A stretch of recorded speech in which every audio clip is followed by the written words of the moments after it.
Ninguém chega assim no trabalho, né? Aborrecido.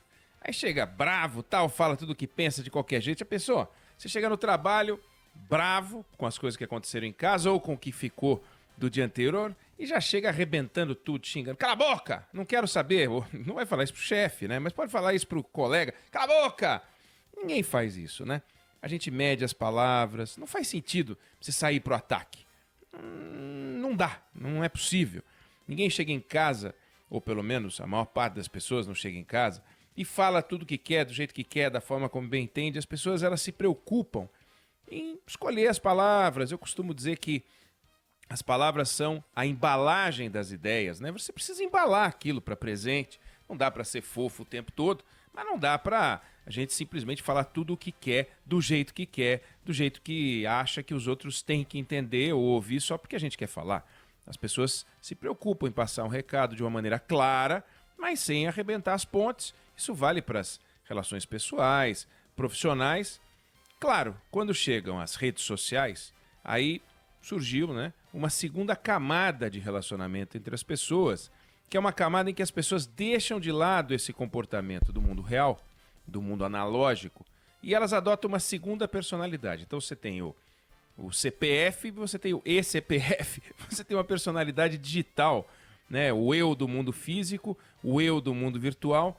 E essa diferença tem sido muito estudada, tem muito trabalho interessante sobre isso. Falam sobre as fotos, por exemplo. Você olha as fotos das redes sociais, é sempre aquela alegria. Até na pandemia, todo mundo criativo, todo mundo fazendo coisas alegres, energia, bom humor.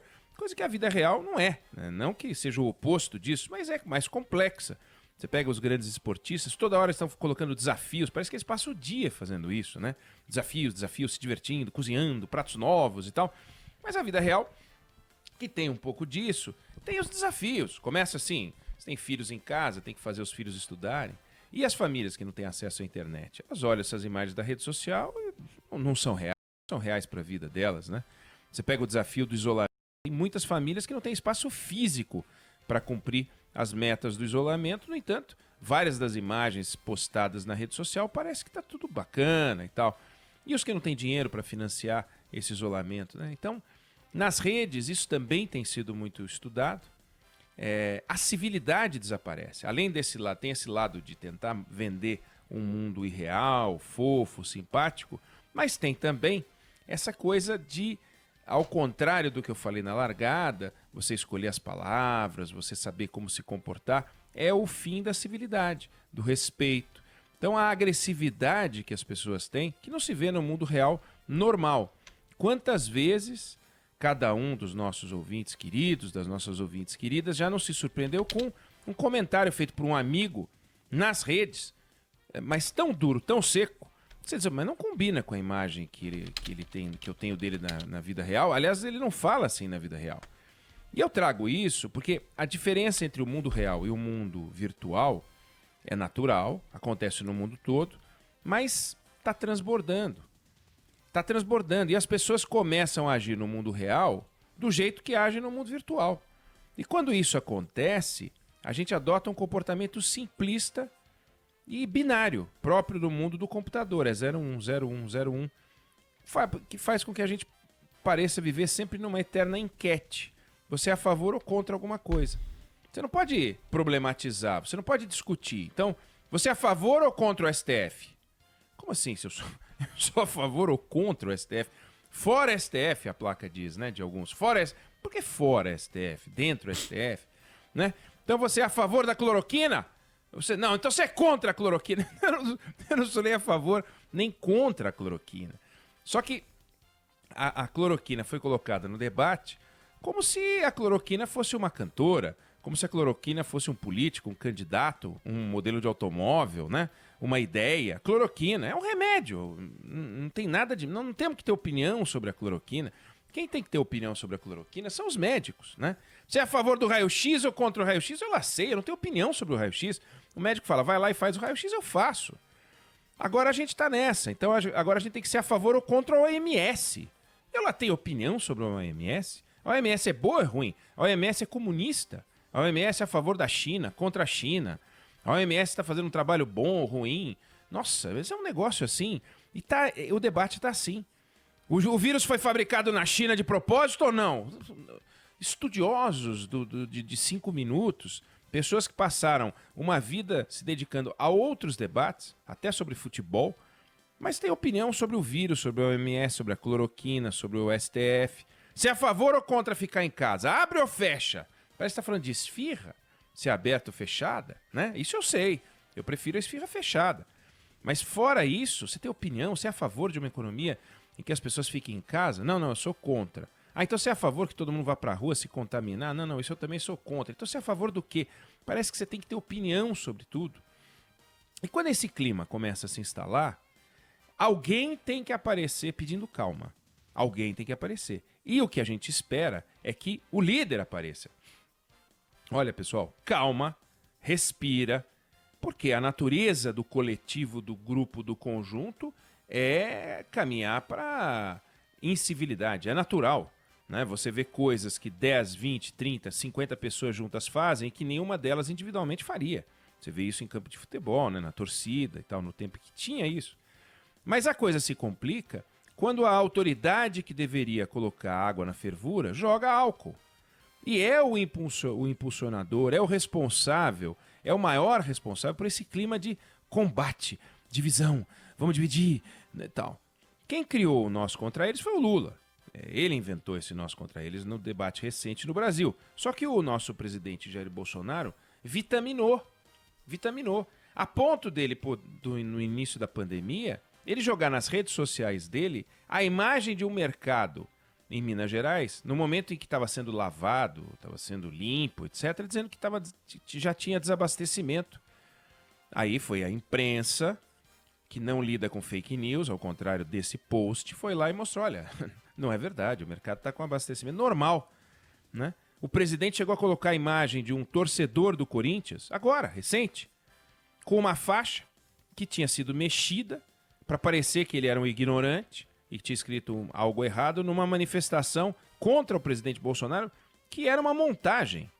Aliás, o jovem tinha morrido. A família ficou revoltada com isso. Estava no post do presidente. Tem sentido isso? Presidente da República usando as suas redes sociais para jogar gasolina na fervura da sociedade. Então, a beleza da democracia, na teoria, nos livros, são os meios tons, né? O debate bacana é você defender os seus pontos de vista, ouvir os pontos de vista dos outros. O Churchill dizia brincando que o que eu espero é um grande debate e que no final todos concordem comigo, tudo bem, mas debate, né? Agora, quando o que a gente vê é o presidente da República polemizando sobre tudo, a coisa se complica. E as falas do presidente no mundo digital e no mundo real passaram a se tornar muito parecidas. As falas ao final do dia, as falas no início do dia, aquela quantidade de falas e tal, que só quando ele lembra que é preciso fazer um gesto, algo muito forte, como o que ele fez na reunião de ontem, né, a reunião ministerial aberta, que era para todo mundo olhar que, nossa, que governo organizado, onde todos são amigos e respeitam o próximo e tal, é quebrado. O resto é essa tensão o tempo inteiro. Cadê a generosidade? Cadê o acolhimento? Cadê a vontade de ser o paizão que cuida de todos os brasileiros? Na pobreza e na riqueza, na saúde e na doença. Não tem. Eu já destaquei aqui, algumas pessoas já chamaram a atenção para o fato de o Bolsonaro não ter visitado um doente. Ele não reservou um espaço na agenda dele para ir a um hospital. Todo paramentado, para ir a um hospital. Cloroquina existe na cabeça dele, porque existe a Covid-19. Cadê ele visitando alguém da Covid-19? Ou falando uma frase lapidar de carinho aos familiares dos mortos pela Covid-19. Veja, no auge da nossa criminalidade, nós perdemos 50 mil pessoas no ano assassinadas, morte violenta, 50 mil no ano. Nós perdemos 38 mil pessoas já para a Covid-19 em 3 meses.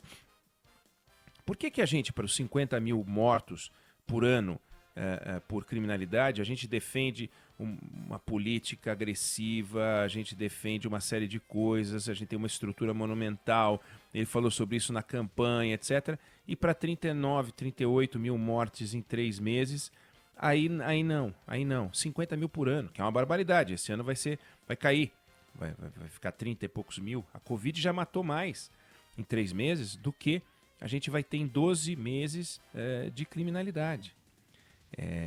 Não estou menosprezando a criminalidade, ela é uma doença que mata nesse ritmo todo ano, né? Há décadas. Mas vem cá, a Covid-19 chegando, nós não podemos brincar com isso. E o que a gente vê são expressões secas, palavras duras, eu quero mandar para ser obedecido. Cadê o liderar para ser seguido, né? Quando os seguidores dele saem às ruas com palavras de ordem antidemocráticas, aí ele diz que não quer mandar ninguém parar porque todo mundo tem direito à liberdade de expressão.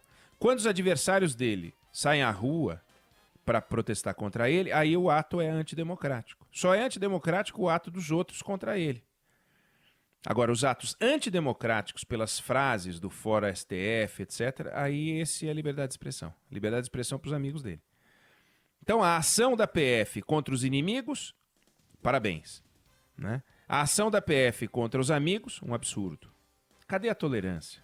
Tolerância é uma virtude. A tolerância é aceitar o outro com as características que o outro tem. Não é um processo de autoanulação, que eu me anulo para que o outro prevaleça. Não é isso, não. É perdoar, é ter grandeza. Então a gente está num caminho perigoso, como o Brasil. A gente está se tornando uma sociedade intolerante. Quanto de intolerância? Eu não sei dizer, não sei medir. Mas eu sei que, se essa intolerância continua, a gente vai parar no fanatismo. A ideia de que tudo é uma causa, tudo é uma crença, tudo é uma agenda, e que a gente tem que estar disposto a viver, a morrer, a matar, não é assim. A gente tem que estar disposto a debater, com tolerância. Ninguém se acha fanático, né? O fanático é sempre o outro. Mas na medida em que a gente perde a civilidade nos argumentos, a gente corre o risco real de agressão um contra o outro. E aí as pessoas de bem, as pessoas lúcidas, precisam apontar esse traço que é humano, que é a tendência ao fanatismo, mas que precisa ser enfrentado. A gente está vivendo uma crise que favorece os extremos, natural.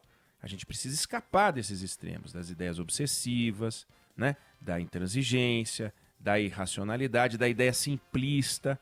Isso que eu falei de a favor ou contra o STF, a favor ou contra a cloroquina, o OMS, etc. e tal, é o simplismo.